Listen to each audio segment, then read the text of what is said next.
মানুষ কতটা বাটপার হয় দেখেন, S24 আলট্রা কফি বের করছে, দূর থেকে কারো হাতে দেখলে বোঝাই যাবে না যে এটা কফি।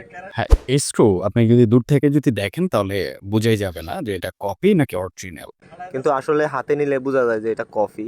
মানে আমি চিন্তা করি যে ফোনগুলোর বডি ফিনিশিং এত দারুণ কিভাবে করে? মানে কপি করতেছে, বডি ফিনিশিংটা এক কথায় অসাধারণই ছিল। তো মোবাইলটা এখন খুলবো, খুলে দেখবো ভিতরে কি কি আছে। চলুন দেখা যাক। এই খোলার পরেই হচ্ছে আসল ম্যাজিকটা, যে এটার ক্যামেরা কয়টা অ্যাকচুয়াল সেটা দেখা যাচ্ছে এখানে। অ্যান্ড এখানে আরো ভিতরে যদি যান তাহলে আরো অনেক কিছুই বের হবে। তো যাই হোক, মূল কথা হচ্ছে এমন ফোন কিন্তু শুধু যে বাংলাদেশে পাওয়া যায় তা কিন্তু না। যারা বাইরের দেশে থাকেন তাদের মতো অনেকে আছেন এমন ফোন পারচেজ করে থাকে। মানে অরিজিনাল মনে করে কপি ফোনটাই পারচেজ করে থাকে। আর প্রাইস যেহেতু রিজনেবল থাকে, সো কপি ফোনের প্রাইস কিন্তু রিজনেবলই থাকে।